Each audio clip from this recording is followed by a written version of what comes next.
Una vez más, bienvenidos a nuestra serie de temas apocalípticos, voces y señales del tiempo del fin. Es para mí un grato placer poderlos saludar en este momento, extenderles una sincera y cordial bienvenida y poder una vez más continuar analizando esta preciosa serie de temas que en este momento está enfocándose dentro del capítulo 14 del libro de Apocalipsis. Capítulo maravilloso porque nos presenta escenas que comienzan primero en el cielo, se trasladan a la tierra y luego vuelven otra vez a trasladarse al cielo. Y estamos enfocados prácticamente en las escenas que aparecen registradas en el capítulo 14, versículos 6 al 12, las cuales nos describen eventos que están ocurriendo aquí en la tierra. En nuestro tópico pasado estuvimos analizando cómo de estos tres mensajes apocalípticos que se han de proclamar previo a la segunda venida de Jesús, encontramos el primer mensaje y un significado poderoso para cada uno de nosotros en este tiempo. Temer a Dios, darle gloria y a la misma vez también adorarlo a Él. ¡Qué lindo mensaje! Y ahora este mensaje es esencial, porque entonces, teniendo este mensaje en mente y tener su comprensión clara, podemos entonces pasar a analizar el segundo mensaje que tenemos y que vamos entonces a continuación a estudiar. Pero no sin antes, una vez más, invitar la presencia de nuestro Dios y también a la misma vez encarecer su bendición en este momento. Los invito para que inclinemos nuestros rostros una vez más.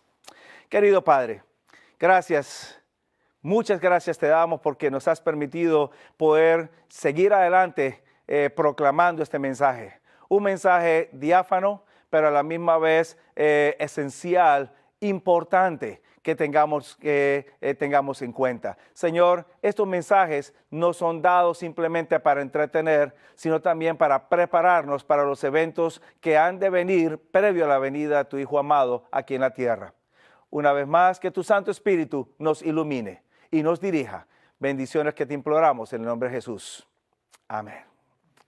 Perfecto. Mi querido amigo, hermano que me acompaña en este momento y que a la misma vez también a través de las pantallas de su televisor o su computador nos está sintonizando y nos está escuchando, lo invito para que vayamos a la palabra de Dios y entonces en este momento vayamos al segundo mensaje de Apocalipsis 14. Capítulo 14 de Apocalipsis, versículo 8. Y yo quisiera que juntos, usted con su Biblia, y la leyésemos juntos para que empecemos a ir tomando base de este mensaje. Capítulo 14, versículo 8. Y otro segundo ángel siguió diciendo: caída, caída, Babilonia la grande, porque ha dado a beber a las naciones o a todas las naciones del vino del furor de su fornicación. Wow, qué mensaje. Me imagino usted lo habrá leído en algún momento. De pronto también ha escuchado algo al respecto, pero ¿será que tenemos una clara y amplia comprensión de este mensaje? Yo quisiera en primer lugar darle a usted algunos detalles o un par de detalles que son importantes tener en cuenta para la comprensión de este mensaje. Primer detalle que es importante que usted tenga en cuenta. Note que el primer mensaje me comienza diciendo, y vi un ángel, o primer ángel, venir y proclamar. Vamos a leerlo. En el versículo 7 me dice a mí que este ángel, primer ángel, viene volando y habla en voz alta. Y luego entonces el versículo 8 comienza diciendo que otro segundo ángel. En otras palabras, me presenta a mí que este ángel segundo es un ángel que viene llevando una secuencia. Los mensajes de los tres ángeles presentan una secuencia. En otras palabras, esa secuencia me menciona a mí que el segundo ángel no puede ser proclamado antes del mensaje del primer ángel. Porque si se trata de proclamar el segundo mensaje antes de tener claro el primero, la pregunta que va a surgir es: ¿Y qué hay de malo con lo que yo creo?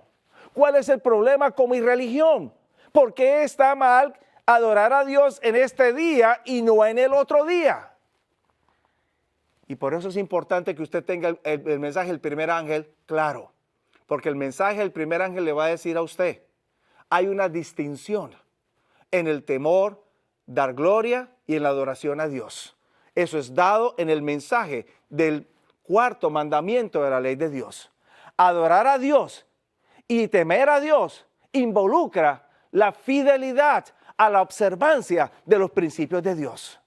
Y cuando venimos nosotros al segundo mensaje, el segundo mensaje me dice, ha caído Babilonia, y le hace un énfasis, duplica la frase, ha caído Babilonia, indicando que Babilonia ha actuado de una manera contraria a lo que aparece en el primer mensaje.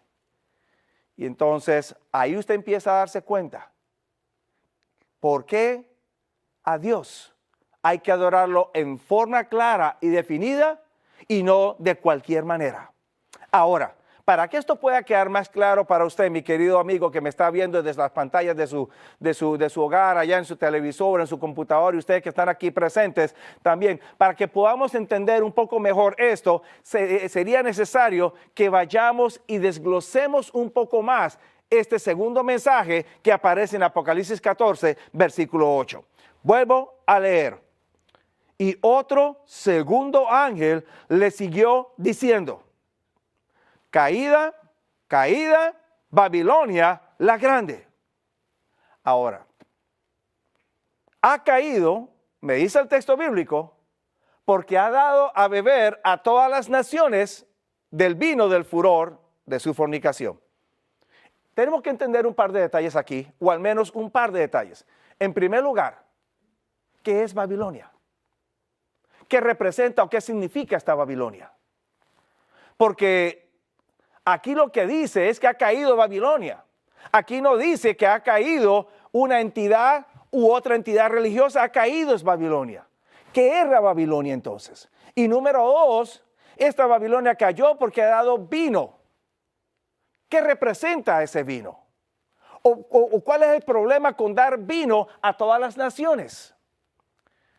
Dos asuntos que nos van a ocupar en los próximos minutos para poder tener claridad en cuanto a este mensaje.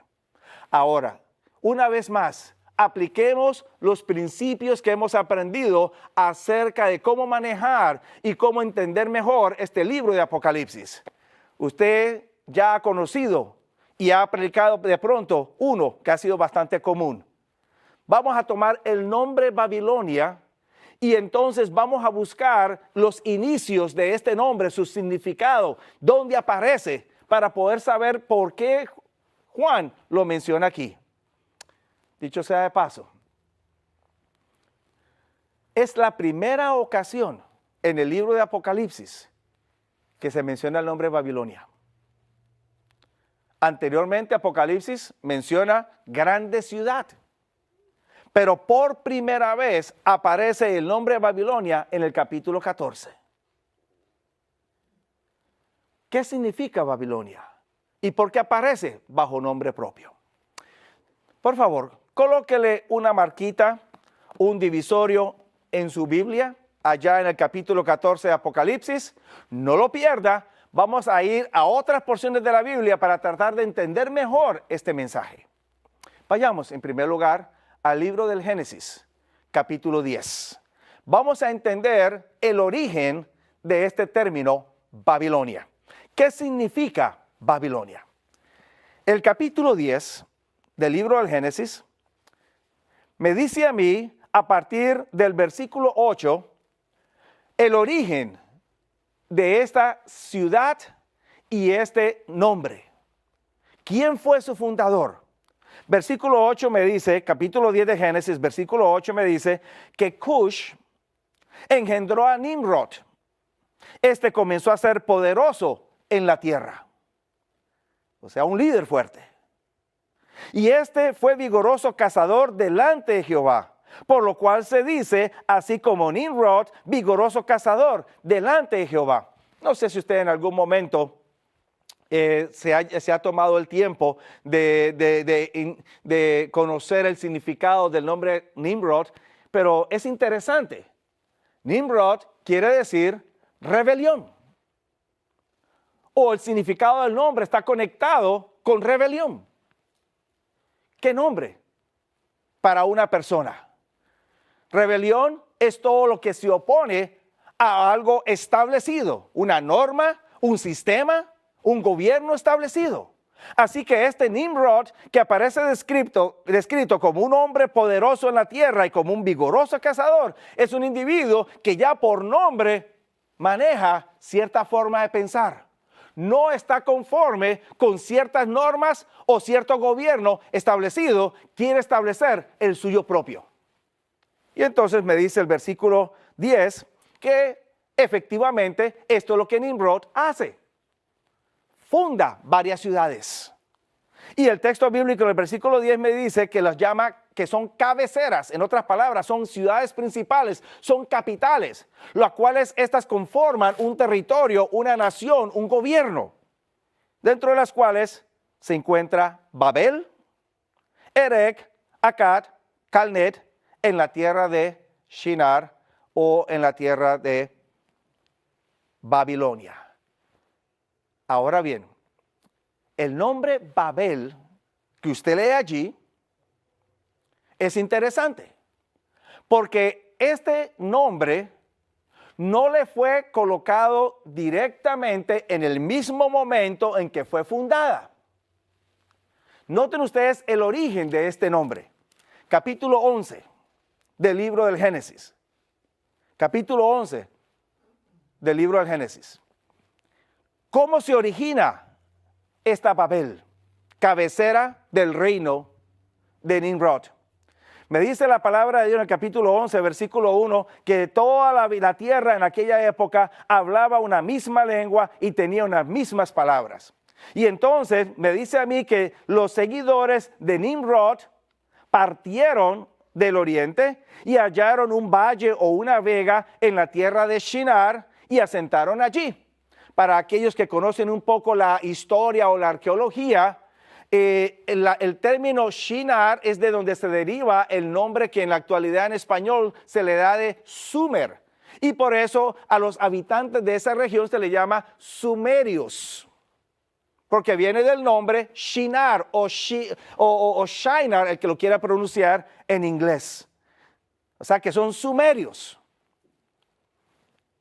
Y dijeron aquellos, los unos a los otros. Verso 3, vaya, hagamos ladrillo, cozámoslo con fuego. Y fue el ladrillo en lugar de piedra y el betún en lugar de mezcla. Y empezaron a edificar. Y me dice la escritura que ellos edifican una ciudad y dentro de la ciudad edifican una torre. Y me dice el versículo 4, había un propósito. Y ahí es donde usted empieza a ver la mentalidad, el carácter y la ideología de Nimrod funcionando en el desarrollo o en la construcción de esta ciudad y esta torre. Verso 4, vamos, edifiquémonos una ciudad y una torre, cuya cúspide llegue al cielo, y hagámonos un nombre por si fuéramos esparcidos sobre la faz de toda la tierra. Ahora, ¿cuál fue la ideología o el espíritu que marcó la construcción de esta ciudad y esta torre? Encontramos por lo menos 2 o 3 aquí en el mismo versículo 4 del libro de Génesis. 11:4 del libro de Génesis. En primer lugar, ellos querían que la cúspide de la torre llegase hasta el cielo. En otras palabras, querían alcanzar el cielo por sus propios medios, no confiando en los medios divinos. Y ahí es donde usted empieza a ver la distinción o la diferencia que empieza a presentar Nimrod o el alejamiento de Nimrod de los principios divinos. Mientras Dios es el que provee los medios para llegar al cielo, Nimrod quiere hacerlo por sus propios medios. Esta ciudad, esta torre, los habitantes empiezan a promover, alcanzar bendiciones espirituales por medios humanos u obras humanas. En segundo lugar, me dice a mí que ellos desean hacerse un nombre. En otras palabras, en lugar de que el nombre de Dios fuese glorificado o fuese recordado, ellos querían que su nombre fuera el recordado o fuera el glorificado. Una vez más, no están rechazando a Dios, pero el énfasis es, aunque Dios es bueno, Dios no es lo suficientemente bueno porque necesitamos también hacer u obrar nuestras propias cosas. Y entonces, quieren llegar al cielo por sus propios medios, quieren colocarse un nombre por si fueran esparcidos. Ahora bien, ese término esparcir o ser esparcidos también es significativo. ¿Por qué razón?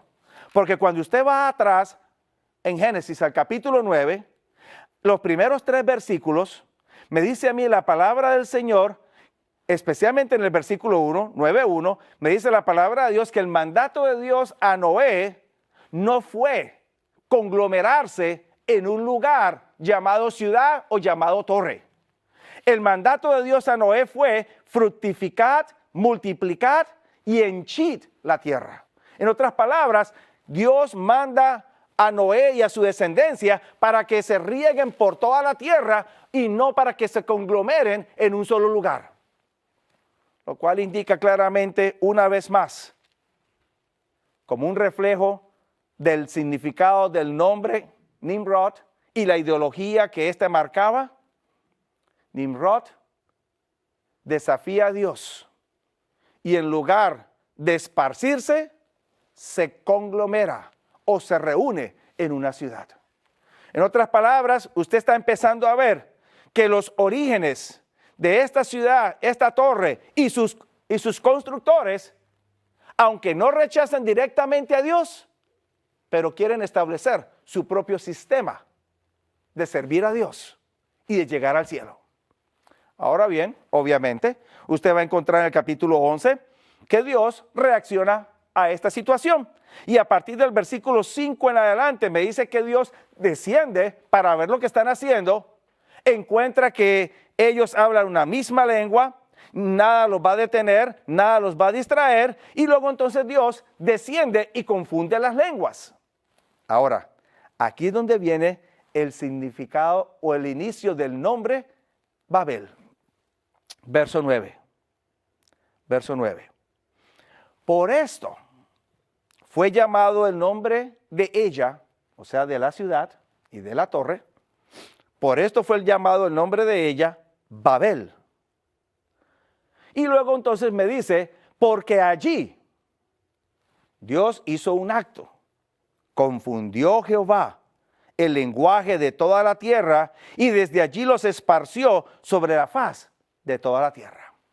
Ahora, les escribo algo, una vez más invitándolos a la pizarra. Aquí está el nombre Babel. Este nombre no es dado al inicio de la construcción, este nombre es dado después de que está construida y después de que Dios desciende y confunde las lenguas. Ahora, ¿qué significa el nombre Babel? El nombre Babel es la composición de 2 palabras hebreas y las voy a subdividir utilizando una vez más las marquitas que ustedes ven en la pantalla. La primera parte quiere decir puerta. Bab quiere decir puerta en hebreo. La segunda parte o la segunda palabra, el, quizás sea un poquito más familiar, quiere decir Dios. Así que si usted quiere tomar el significado del nombre desde la etimología de la palabra o la raíz de la palabra, entonces el término Babel o el nombre Babel quiere decir puerta de los dioses o puerta de Dios. Ahora, noten un detalle. El énfasis del nombre no está en el acto de confundir. El énfasis del nombre está en el lugar donde Dios vino y luego entonces confundió las lenguas. En otras palabras, Babel fue como la puerta donde Dios llegó y es en ese lugar donde Dios realiza el acto de confundir. Y luego entonces, todos los habitantes que asistían en ese momento allí, salen de Babel o salen de esa puerta y se dispersan por todas las diferentes partes de la tierra, según sus idiomas, y de esta manera se pobla la tierra. Ahora bien, aunque Babel en ese momento experimentó la intervención divina y las lenguas fueron confundidas y se detuvo la construcción, el espíritu y la ideología de los constructores y de su líder Nimrod nunca se detuvo o no murió con ellos. Porque este mismo espíritu, esta misma ideología continuó a través de la historia con los habitantes de ese lugar. Un ejemplo lo vamos a ver cuando ustedes me acompañan allá al libro del profeta Daniel en el capítulo 4 de su libro. Daniel capítulo 4. Y vamos a leer allí versículo 30. Note usted algo, mi querido amigo. Entre el tiempo de Nimrod, constructor de la ciudad y la torre de Babel, y el tiempo de Nabucodonosor, rey de Babilonia, han pasado varios siglos. Una buena cantidad de siglos han pasado. Hay quienes dirían aproximadamente entre 1200 a 1300 siglos han pasado. Se cree que aproximadamente la construcción de Babel por Nimrod acaeció aproximadamente en el año 1890 o alrededor de los 1890 antes de Cristo. La existencia de Nabucodonosor y del profeta Daniel ocurre ya en el quinto siglo antes de Cristo, o sea, unos 500 años antes de Cristo. Si usted hace más o menos el cálculo, 1890 aproximadamente al año 500, usted va a encontrar una diferencia entre 1300 años aproximadamente. Y a pesar de la diferencia, usted va a encontrar que la ideología todavía permanece. Un día, dice el texto bíblico en el libro del profeta Daniel, el rey Nabucodonosor se encontraba paseando por los pasillos o caminando por los pasillos de su palacio, observando la hermosura de su palacio, de su ciudad. Y entonces, en el versículo 30, me dice que él se detiene al observar la hermosura de la ciudad de los caldeos o de los sumerios y expresa lo siguiente: ¿no es esta la gran Babilonia que yo edifiqué para casa del reino, con la fuerza de mi poder y para gloria de mi grandeza? ¿Qué encuentra, mi querido amigo? ¿Encuentra un espíritu muy diferente al de Nimrod? ¿Qué cree usted? Me parece que no. Tanto Nimrod hace énfasis en sus propios esfuerzos para llegar al cielo, hace énfasis en que sea su nombre el que sea recordado y hace énfasis en que él va a reunir la gente en lugar de esparcirla como Dios había autorizado o había mandado. Cuando viene Nabucodonosor, el énfasis de él está ¿en qué? También en su propia fuerza, también en su propio pensar, en su propia sabiduría. El espíritu continúa igual. Y ahora, mi querido amigo, usted estará pensando, bueno, pero es que Babel y Babilonia pueden ser un poquito diferentes los nombres. Y por lo tanto el significado entonces va a ser diferente. Le explico algo en cuanto al nombre Babilonia para que usted lo tenga en claro y entonces no se confunda.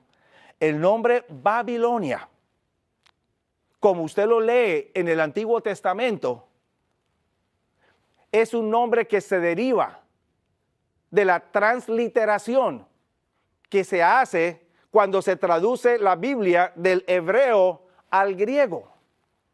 Surge el griego, traduce Babel de la siguiente manera: Babilón. Es lo mismo. Haga de cuenta que usted está traduciendo un nombre de un idioma a otro. Por ejemplo, si usted toma mi nombre en español, mi nombre es Jorge.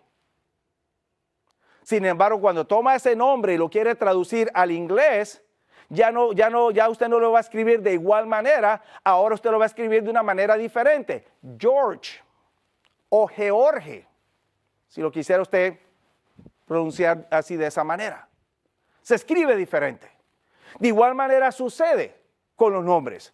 Mientras Babel es el nombre en hebreo de esta ciudad, Babilón o Babilonia es el mismo nombre de la misma ciudad, pero en un idioma diferente, idioma griego.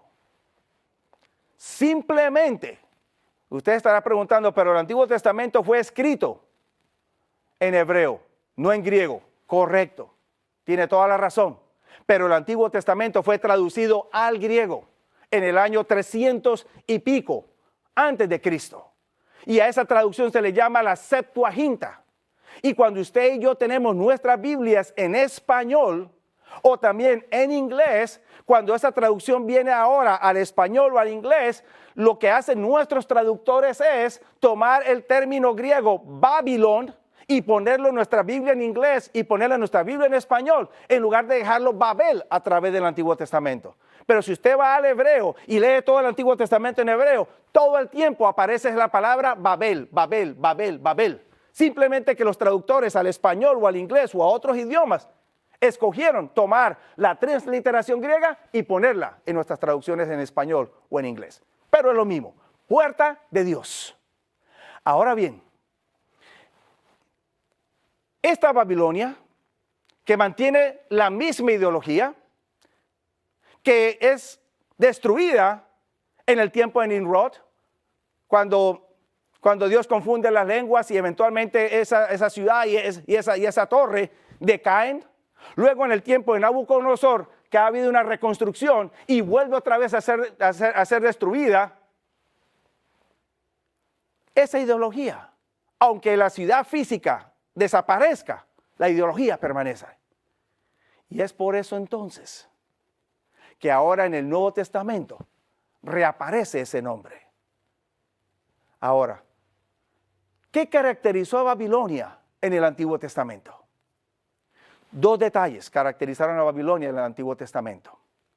Y lo puede leer usted en el libro de Daniel, diferentes partes del libro de Daniel. Babilonia, en primer lugar, fue una enemiga de Dios porque destruyó el templo de Dios y quiso obligar a los hebreos a adorar al Dios de Babilonia. En segundo lugar, Babilonia fue también enemiga del pueblo de Dios y por eso invadió a Jerusalén, destruyó a Jerusalén y tomó prisionero a los hebreos y se los llevó para Jerusalén. O sea que Babilonia en el Antiguo Testamento se destaca como la archienemiga de Dios y de su pueblo. Un enemigo vertical y un enemigo horizontal. Vertical contra Dios, horizontal contra el pueblo de Dios. Este espíritu no desaparece, mi querido amigo. Porque cuando vamos al libro de Apocalipsis, una vez más, usted va a encontrar que esta Babilonia no deja de ser enemiga. Profesa creer en Dios. Profesa todavía ser puerta de Dios. Pero desafortunadamente ataca a Dios. Y también ataca al pueblo de Dios. Vayamos de regreso al libro de Apocalipsis. Cuando venimos al capítulo 14, versículo 8, Juan está escribiendo en el primer siglo o a finales del primer siglo de la era cristiana, aproximadamente en el año 95 después de Cristo. Para ese tiempo, la ciudad de Babilonia, la física ciudad de Babilonia, ha desaparecido, ha sido destruida, no es habitado todo ese territorio. Y obviamente, El marco de estos 3 mensajes aparecen proclamados previos a la segunda venida de Jesús. Esta ciudad hoy en día tampoco existe, ni tampoco está construida. Por lo tanto, cuando el ángel está hablando de Babilonia, no está hablando de una ciudad física que se encuentra allá en Mesopotamia o en el país de Irak, donde antiguamente aparecía, sino que se está refiriendo ahora a un sistema que se le llama Babilonia, porque comparte el mismo espíritu y la misma ideología de los antiguos babilonios. Ahora bien, ¿por qué cae Babilonia? Según el capítulo 14, versículo 8 de Apocalipsis. ¿Por qué cae Babilonia? Sencillo, porque ésta le ha dado a beber a todas las naciones del vino del furor de su fornicación. Ahora, de ahí se desprenden por lo menos 2 o 3 detalles. En primer lugar, Babilonia, aunque no existe como una ciudad física, literal, en este tiempo ni en el futuro, es un sistema que tiene influencia mundial y tiene dominio mundial, porque le da a beber a todas las naciones del vino del furor de su fornicación. En segundo lugar, además de ser un sistema con influencia mundial, Babilonia brinda un vino, pero este vino no es un vino puro, sino que es un vino adulterado. Y por eso le llama el vino del furor de su fornicación. Y usted inmediatamente, me imagino, estará pensando, si esta es la situación, entonces, ¿qué significa ese vino? Porque si usted nota un tercer detalle, usted va a encontrar un contraste. Mientras que el primer ángel en Apocalipsis 14, 6 y 7 está proclamándole al mundo entero, o le está dando al mundo entero el evangelio eterno, Babilonia le está dando al mundo entero vino adulterado. Hay un interesante contraste, lo cual me da a entender a mí que este vino de Babilonia está en contraste con el evangelio eterno. Por lo tanto, este vino representa otro evangelio o un falso evangelio, un falso mensaje. Ahora, vayamos a la escritura. Yo quisiera que leyésemos allá en la palabra de Dios, Mateo, capítulo 9, versículo 17. Notemos el significado y el uso del término vino en las escrituras. En el capítulo 9, me dice a mí la palabra de Dios, allá en el Evangelio según San Mateo, capítulo 9, que Jesús se encuentra dialogando con los líderes religiosos de Israel, o de allá en Jerusalén, no en Jerusalén, pero dentro del judaísmo. Y entonces, estos inicialmente acusan a Jesús de blasfemia porque él perdona pecados de un paralítico.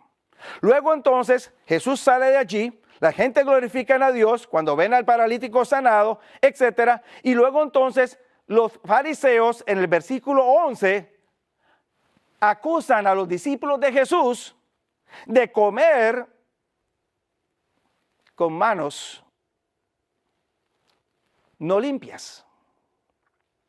Pero a la misma vez, el versículo 11 me dice que ellos acusan a Jesús de comer con publicanos y pecadores. Y después de que acusan a Jesús de comer con publicanos y pecadores, una tradición, una persona justa no puede mezclarse con los pecadores. Luego en el versículo 14, ellos acusan a los discípulos, algunos de los discípulos de Juan, diciéndoles, ¿por qué nosotros y los fariseos ayunamos y los discípulos de Jesús no ayunan?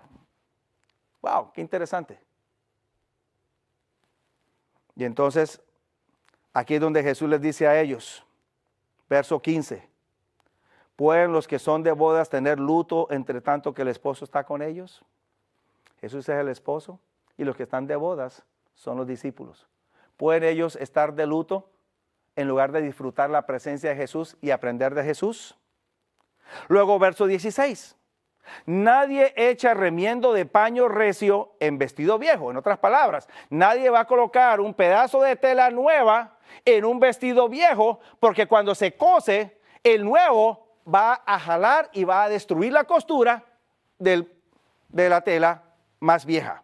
Pero noten ustedes ahora el verso 17. Jesús toma la misma idea, pero ahora la ilustra a través de vino. Ni echan vino nuevo en cueros viejos. De otra manera los cueros se rompen y el vino se derrama y se pierden los cueros, mas echan el vino nuevo en cueros nuevos y lo uno y lo otro se conservan juntamente. ¿Qué está enseñando Jesús aquí, mi querido amigo, hermano? Ese paño de tela nuevo representa la enseñanza de Jesús. Ese vino nuevo representa la enseñanza de Jesús. La tradición de ayunar o lavarse las manos o hacer otras cosas representan la vieja tradición de los judíos.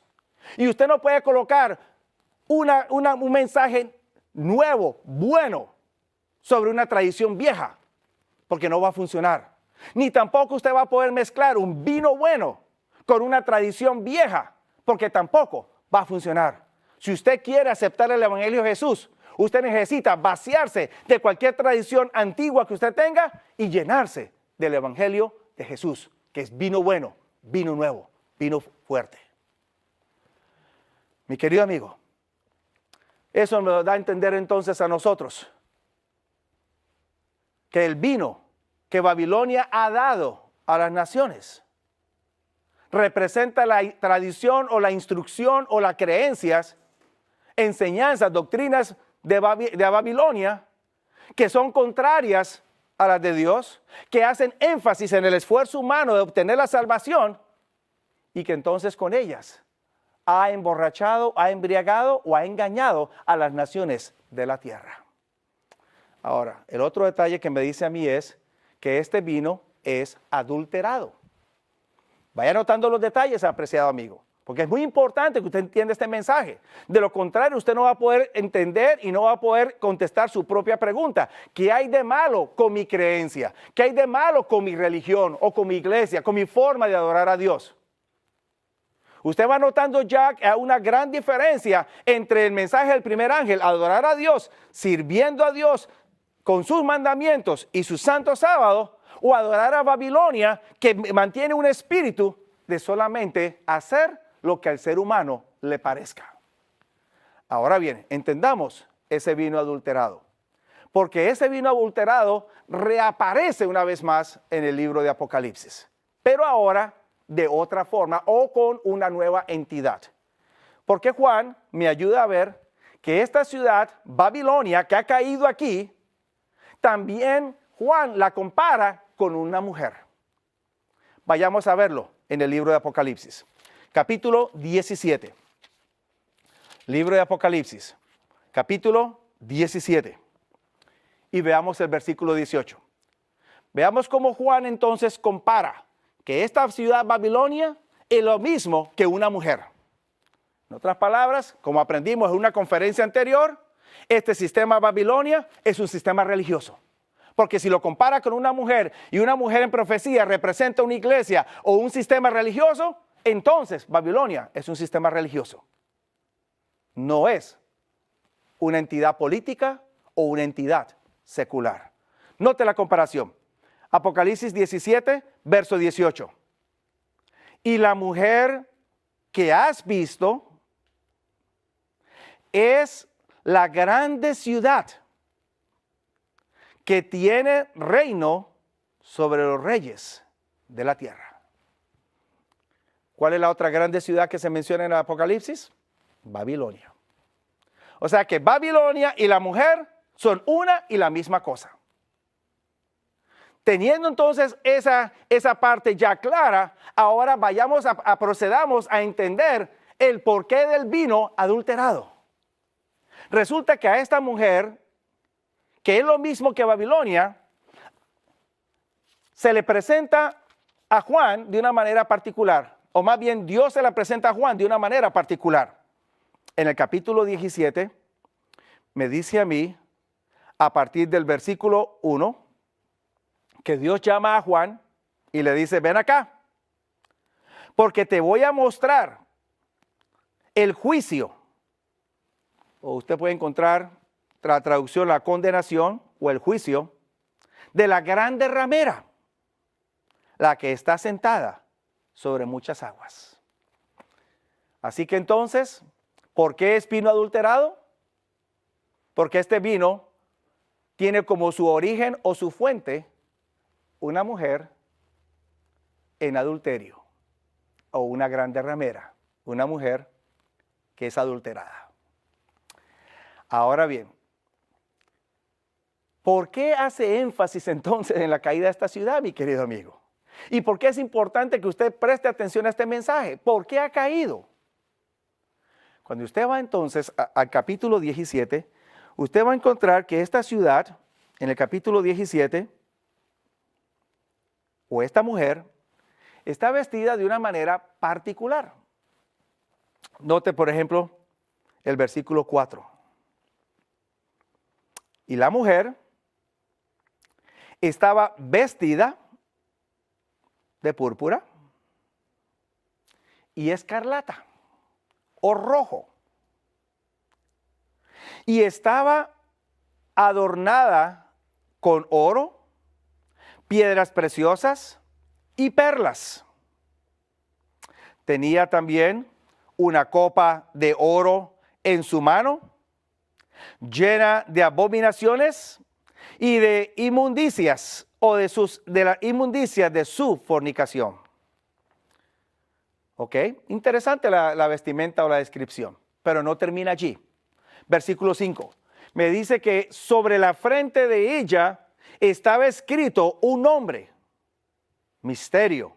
Babilonia la Grande, la madre de las rameras y de las abominaciones de la tierra. Y ahora Juan ve a la mujer embriagada con la sangre de los santos y la sangre de los mártires de Jesús. Y el verso 6 concluye diciendo, y Juan se maravilló con gran maravilla viendo a la mujer. Wow. ¿Por qué la mujer está vestida de esta manera? ¿Y por qué Juan se maravilla viendo a la mujer vestida de esta manera? ¿Qué está pasando aquí? Dejemos que la Biblia una vez más nos pueda ayudar a entender y nos pueda brindar respuestas. Esta vestimenta de esta mujer es bien particular, pero a la misma vez bien especial. ¿Por qué razón? Porque solamente un personaje en la Biblia se vestía de igual manera que esta mujer. Y ese personaje es el sumo sacerdote, o era el sumo sacerdote. Cuando usted va ya al libro de Éxodo, el capítulo 28, y lo invito para que me acompañe y brevemente leamos algunas de las porciones. En el capítulo 28 del libro del Éxodo, me dice a mí el versículo 1 que Dios instruye a Moisés para que le haga a Aarón, a Nadab, a Abiú y a Eleazar e Itamar, hijos de Aarón, les haga vestimentas. Verso 2, haréis vestidos sagrados a Aarón, tu hermano, para honra y hermosura. O sea, para reflejar la honra y la hermosura de Dios. Note los componentes de la vestimenta. En primer lugar, me dice a mí el versículo 5, que los vestidos tendrían oro, cárdeno, que es azul, púrpura y carmesí y lino torcido. Así que tiene oro, tiene púrpura, carmesí o escarlata o rojo, es lo mismo. Ahora, ¿qué más tiene la vestimenta? Si va un poquito más abajo, la vestimenta de la ramera tenía piedras preciosas. El versículo 15, versículo 16 y 17 me dice que en la vestimenta del sumo sacerdote había un cuadro que se llamaba racional. Y este cuadro debía de ser doble, cuadrado, valga la redundancia, y estaría lleno de pedrería con 4 órdenes de piedras: sárdica, topacio, carbunclo, esmeralda, zafiro, diamante, rubí, ágata, amatista, berilo, onix y jaspe. Y todas estaban engastadas o estaban sostenidas o cubiertas por oro. Los mismos elementos de la vestimenta de la mujer. La mujer también tenía un nombre sobre su frente. El sumo sacerdote también tenía un nombre sobre su frente. Capítulo 28, versículo 36 hasta el 38. Harás además una plancha de oro fino, grabarás en ella grabadura de sello, santidad a Jehová. El nombre de la mujer es Misterio, Babilonia la Grande. Y entonces, verso 38 me dice que estaría en la frente de Aarón. Mismos elementos. Y por supuesto la copa de oro. En el Antiguo Testamento, los sacerdotes en el santuario también tenían copas de oro y en ellas bebían. Una evidencia de ello usted lo encuentra en el libro de Daniel, en el capítulo 1, cuando Nabucodonosor viene y destruye el templo y destruye la ciudad. Él toma los vasos y toma todos los artículos que encuentra en el templo de la casa de Dios y los lleva al templo de su Dios. Ahora bien, usted va a encontrar que todos los elementos que tiene la mujer en su vestimenta aparecen en la vestimenta del sumo sacerdote, menos uno. Hay uno que la mujer excluye de su vestimenta. Y es el siguiente. La vestimenta de la mujer, y usted puede compararlo en Apocalipsis 17, versículos 4 y 5, la vestimenta de la mujer tiene 2 colores, púrpura y escarlata, o rojo, escarlata o rojo. La vestimenta del sumo sacerdote en Éxodo capítulo 28 no tiene 2 colores, tiene 3 colores. El uno es cárdeno o azul, el otro es púrpura y carmesí o escarlata o rojo. Ahora, ¿por qué la mujer excluye el azul y solamente mantiene 2? Entendamos los colores. El rojo representa la sangre de Jesús o la sangre del Señor. El púrpura representa la realeza del Señor. Y el azul indica la justicia de Dios. Y por eso los sacerdotes colocaban en los bordes de sus vestidos, en la parte de abajo, una cinta azul, indicando la justicia de Dios, basada en los mandamientos de Dios. La mujer solamente tiene púrpura y escarlata, pero no tiene azul. ¿Por qué razón? Porque la mujer, a la vez que quiere tener un carácter de realeza, y también quiere ser la salvadora o tener su propia sangre para salvar a la gente o brindarle un método de salvación a la gente, esta mujer no quiere guiarse por la justicia divina. Y por eso excluye el azul.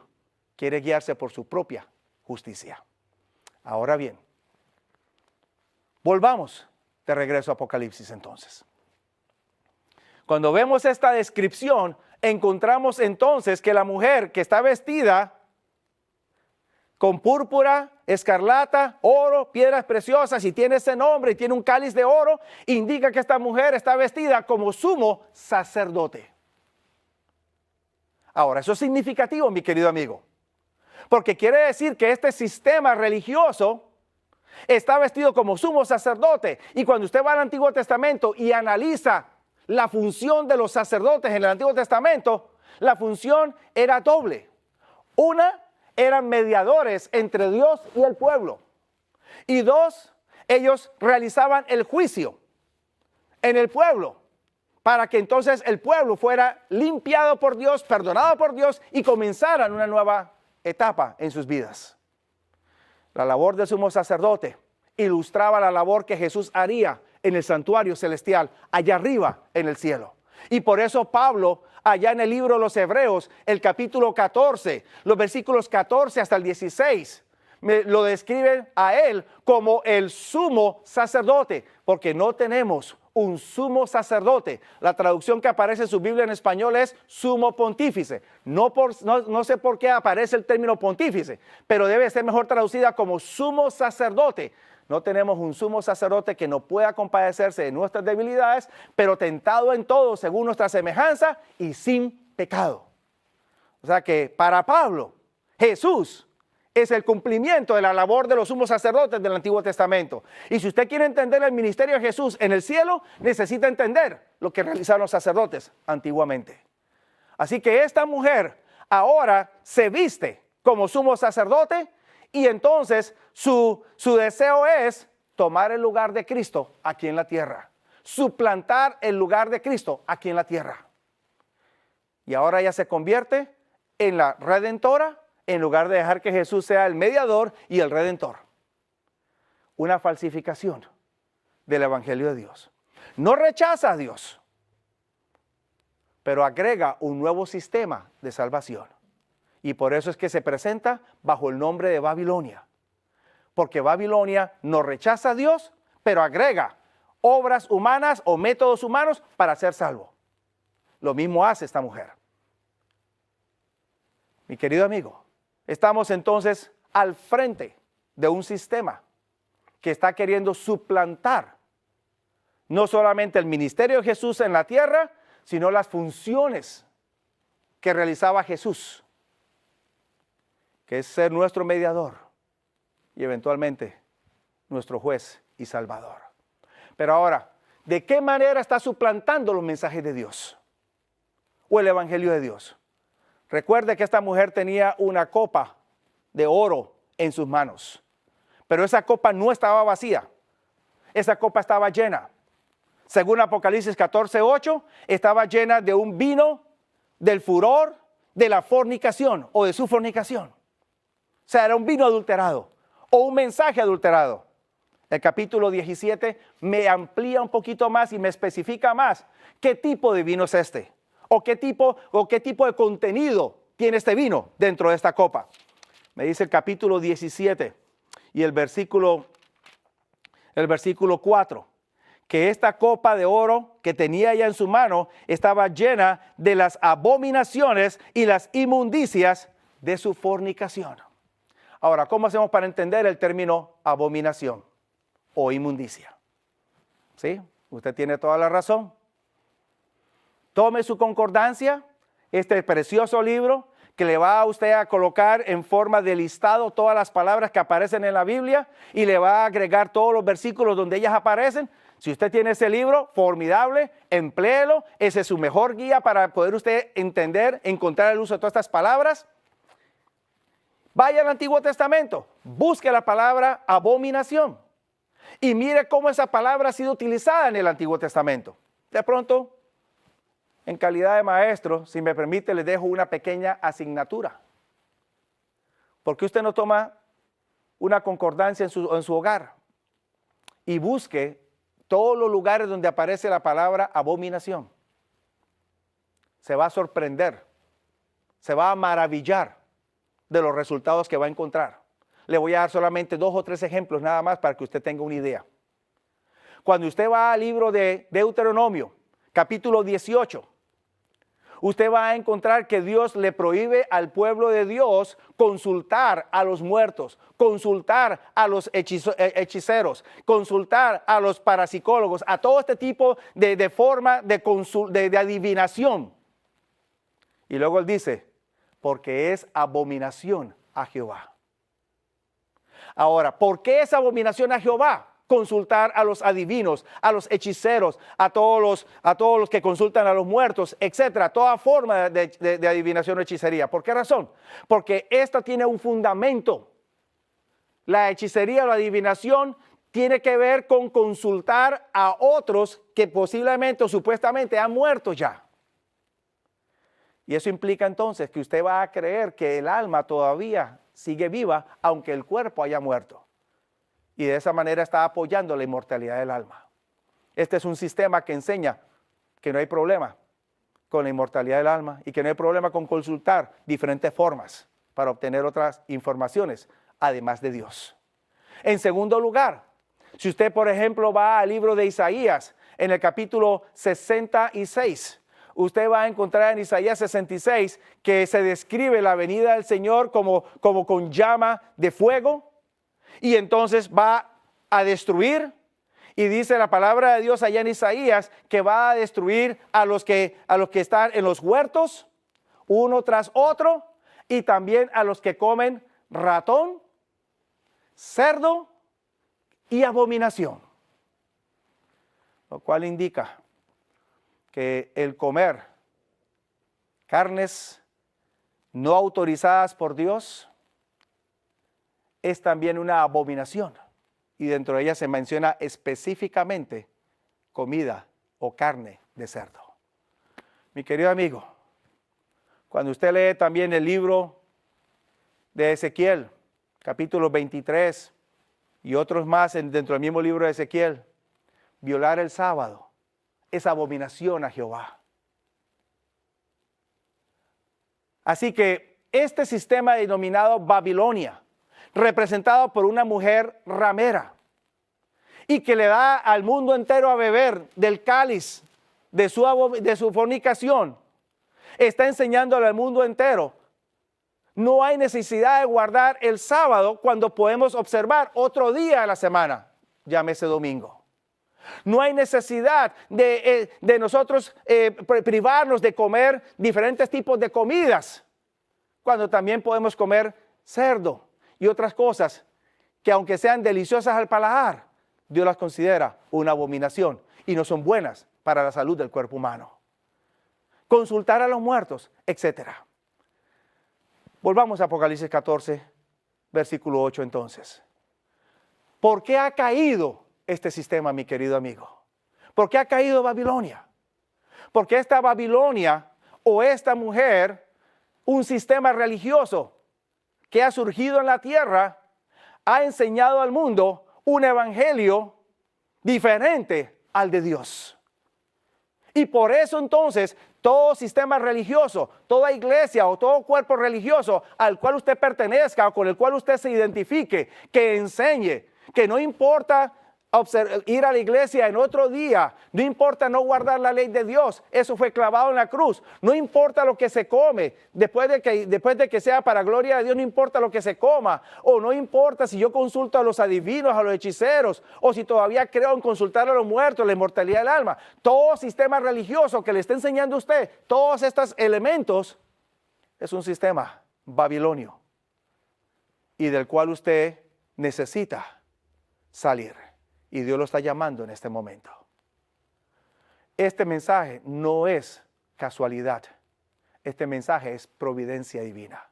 Y Dios lo presenta en su escritura para que usted lo escuche, lo entienda y tenga la oportunidad de salir a tiempo para que usted pueda entonces encontrar salvación en Cristo Jesús. ¿Desea usted, mi querido amigo, tomar esa decisión en el día de hoy? Dios te bendiga y te siga dirigiendo.